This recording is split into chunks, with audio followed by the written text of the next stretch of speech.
Anne never really got a good look at whatever had captured him. Somehow, he had felt no fear as he had been grasped by a seething mass of tiny hands and carried off into the swamp.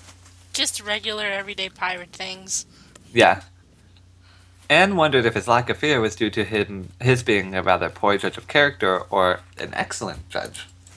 It had always been so difficult to get a read on other witches. Perhaps he had a knack for swamp monsters? The efficiency with which the creature or perhaps creatures carried him was remarkable. Despite the apparent lack of height, he rarely felt any part of him touch the earth. Even with the bag apparently made of lizard skin or some sort of or a lizard skin of some sort over his head, he could tell they were traveling quickly. The creature, or creatures, would stop occasionally, however, and through the scales of the bag Anne could see a faint red glow that floated softly on the air. Do you want me to Crack. read this? Oh, Well, okay. I think there's like three of them, right? And the orange one and the blue one you voiced in the other thing. So Oh, okay. I'll do the purple one. Okay. Krakakisis.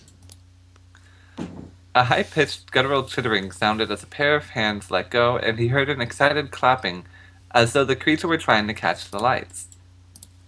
Do ye be liking them? Rakakis. More of the guttural chittering. Seems there were several creatures. It be magic. Oh, he's seeing Anne's, or not Anne's, but Liana's trail. Yeah. Guttural chittering again. Magic. Oh, I don't remember. I was, Mad?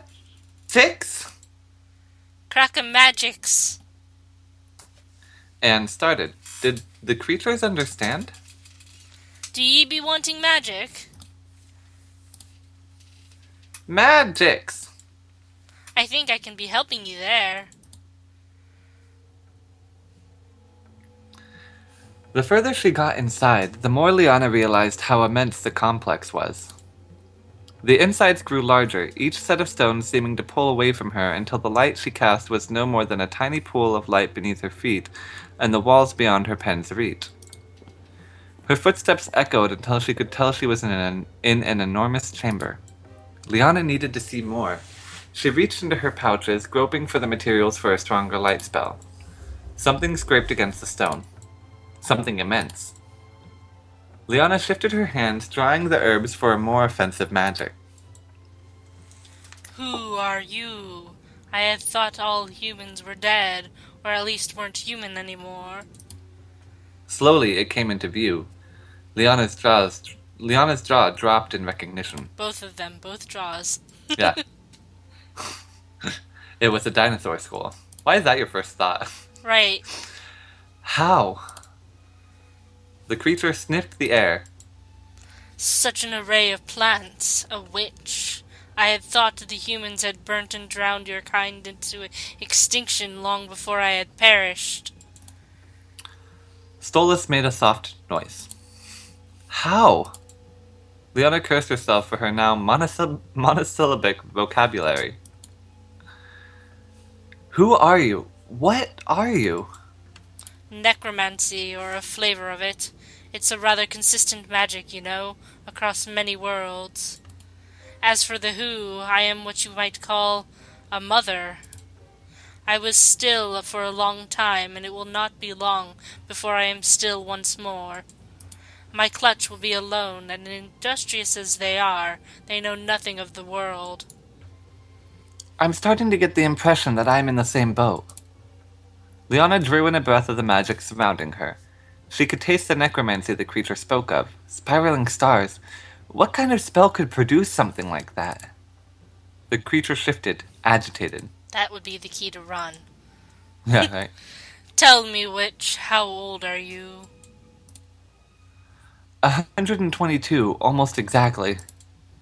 Then you were here when the world awakened once more, when the magics that animated my bones to protect my clutch stirred, and they, too, began to develop for the first time in millennia. Yes, I was there. I was there when it happened. I was barely done being a student. It was my first job. A researcher for a prestigious lab. Our work was supposed to give us access to magic beyond anything any witch could harness at the time.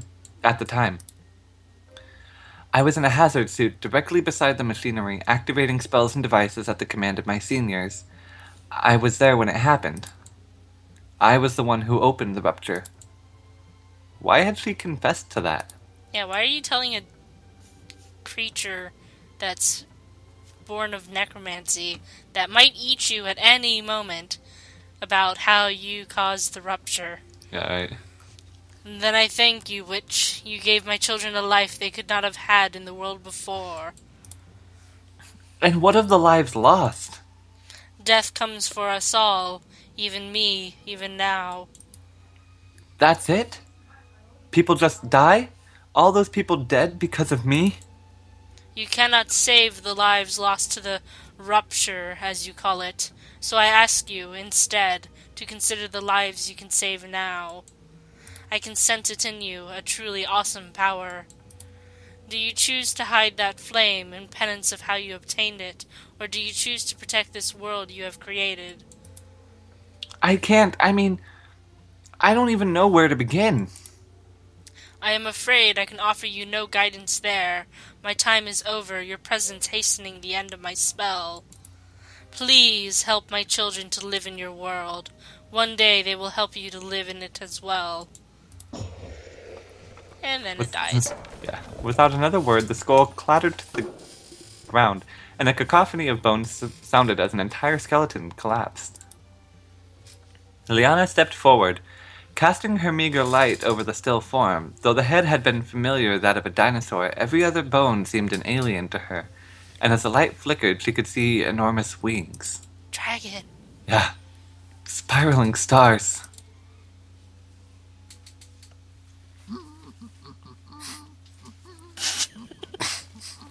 The humming is really what makes it.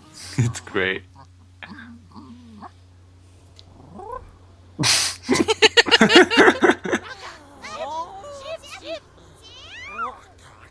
They really upped their game in this novel. Yeah. I told you it would be faster to fly. Several dozen of the oversized lizards clung to every part of his ship. He wondered exactly how many there were. They chittered excitedly, occasionally shouting in unison, "Ship!" or once in a while, "Boat!" Raktaxisnix? Magic! Is that the other? That's a blue Yeah. one. Magix. The one who had spoken first and another rather colorful companion stood at Anne's side, waving their arms wildly as the ship gently curved through the air. Anne was already getting a hang of controlling the ship and found himself banking gently left and right to help control his speed with the sails. The expediency with which the creatures seemed to pick up his language delighted Anne. Silently, he wondered if he could recruit them as a crew. Magix. The wide, colorful one set up a gout of flame, nearly catching the sails. Bugger me, don't be doing that, laddies, or ladies. I reckon I can't quite tell. They seemed to ignore him as all at once flames erupted in every direction, thankfully away from the ship. They lit the night and burnt away the fog, revealing the enormous ziggurat. I don't even know. It's one of those things. Long before Anne needed to crash to avoid it. Ye be quite handy to have around. How you feel about becoming me mates? Mitts. Chitter chitter. Mats! Matties!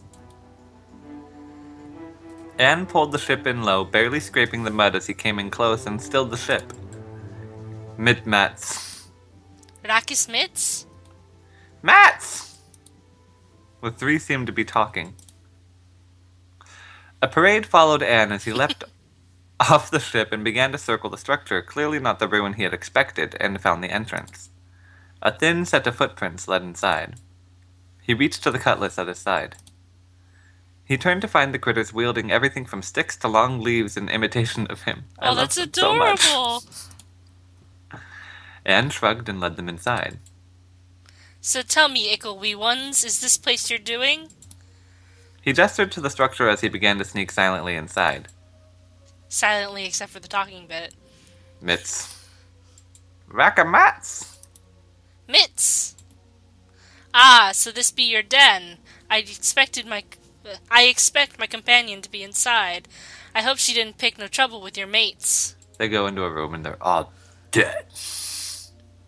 That would be terrifying Yeah, but... for the babies. Yeah. Meats. Mateys! Ye be getting it, you little rapscallion. They're so cute. Raskakaklion. Raskakaksalin. Close enough. Anne dared not light a torch, lest he reveal the approach of himself and his companions, a dangerous prospect considering he had no idea what was inside. He could likely hold his own, but his companions seemed like children, and he wasn't the type to risk children. Aw. It took him a few minutes of careful sneaking to come upon a light in the middle of an enormous room revealing the bones of a massive winged beast and the distraught figure of Liana. Ha! I found me matey, me hearties. Maharties. Matars! Matars! Me hearties. Close enough. Anne? She sounded as distraught as she looked, and her owl mirrored the mood. Are you okay, lass? What be that beast? The tiny creatures looked past him, staring not at Liana but the bones beneath her. They chittered, though Anne could pick up that they were repeating the same noise. Karaka chikaka chiki. All the creatures turned to him.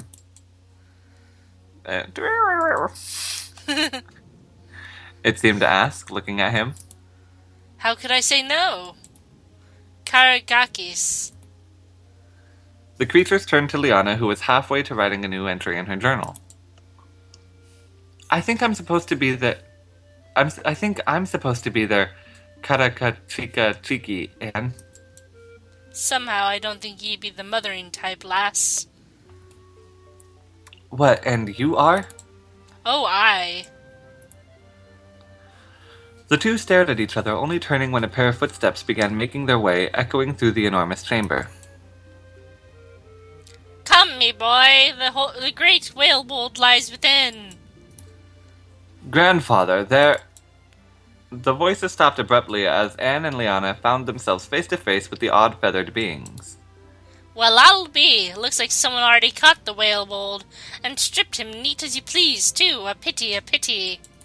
Well, come on, Barry. No time to gawk, time to head home.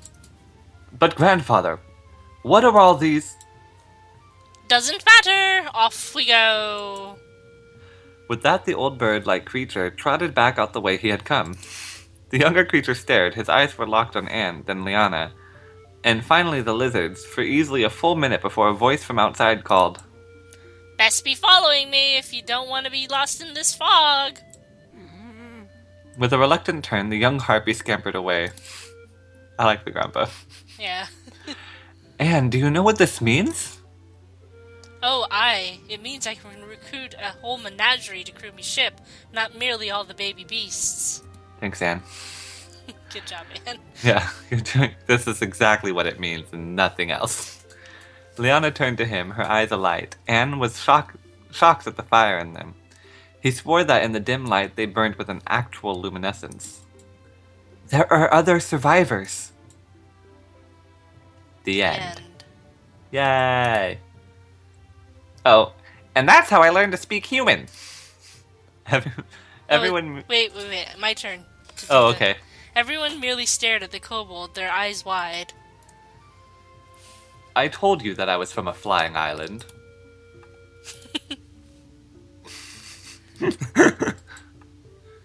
Ithaca Labs, thanks for playing. Yeah. That was really fun.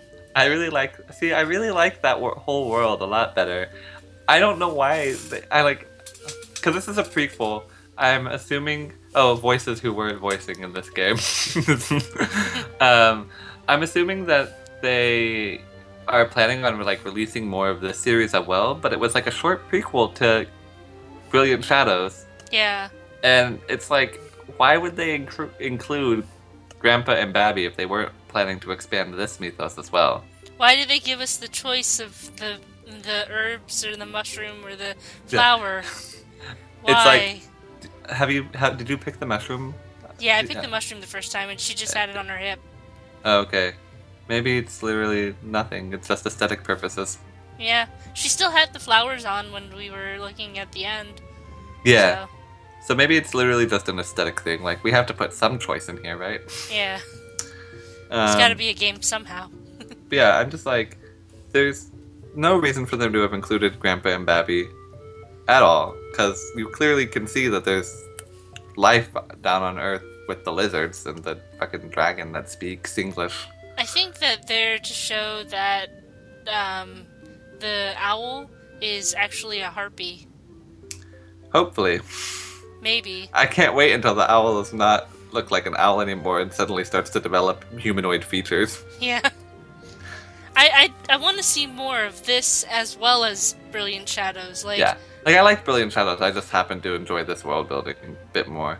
well, yeah, this world building is also building up the world for Brilliant Shadows. Like, I didn't... Like, Witch's eyes glow faintly, apparently. That's... Oh, yeah. The actual luminescence. Yeah. And the Oh, breathing maybe thing... she absorbed the necromancy. Maybe she did. Oh my gosh, that's exciting. The breathing Oh, thing is a God. witch thing, apparently, where she inhales herbs and stuff. That Yeah, Ash that's- does. Elfnod told us that in Brilliant Shadows, which is where I got the idea that Ash was paired to a witch when she started using the flower. I don't remember that. Yeah, Elfnod says that they have to use fresh herbs or something like that. Oh. But she's not using fresh herbs, she's using dead ones. dried herbs, yeah. Yeah. But yeah, because I mentioned when we played Brilliant Shadows that maybe she's paired to a witch because she has the ability to take power from plants, even though they're, like, Reanimated? reanimated. And I was like, I don't know if that counts as fresh or not. They're dead. There's so much mystery. Yeah. It It was answers really almost cute. no questions except where the lizards came from, which I wasn't really questioning. Nope. That's a Just like mystery. sudden lizards. Okay. Yeah, that's a mystery that didn't really need to be solved, but we solved it. I wonder if they're all gonna because they're a couple centuries old by the time they reach Ash and Prude. So Yeah. are they gonna turn into full-fledged dragons? Oh, that's a question. Like, are they gonna spontaneously How long does grow it take for them wings? to grow into a full-size dragon? Yeah. Because this is 300 years before the events of Brilliant Shadows. I mean, yeah. And where's the rest of them? I guess since they were the liaisons. I was but gonna say they were the only ones sent to Celeste. They have their own kingdom now.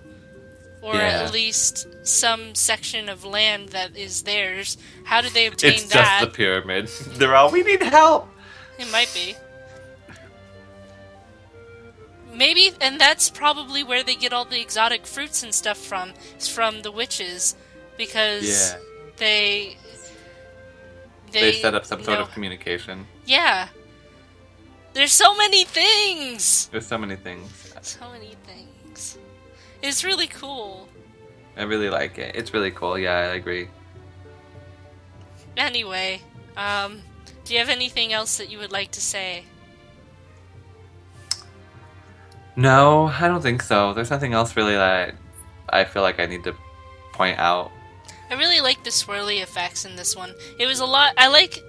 This one is a lot more colorful in like the backgrounds and stuff, and I Yeah. understand why, because the Brilliant Shadows one is focusing more on the light and dark thing. This Yeah. one has just colors because it's witches and stuff. But I really They- do enjoy it. It was They nice. took the. I mentioned Brilliant Shadows that it's a lot more dynamic than I'm used to seeing with with visual novels. Yeah. And they took that to a whole nother level in this, where they don't just have the characters' portraits on a plane; they actually make them part of the background, so they're doing more than just standing there frequently. Yeah. And they have like little cutscenes where you can see like where they did the owl walk by, and then their eyes saw the ship go past them. Yeah. And then the lizards decorating the whole dock instead of just all being in a row like most visual novels would have. Yeah. So I really like how far they're taking the dynamic aspect of this. They're growing series. in leaps and bounds. Yeah. I can't wait to see the next Brilliant Shadows and whatever comes of this. Yeah, I hope. It's I going to hope. be really good.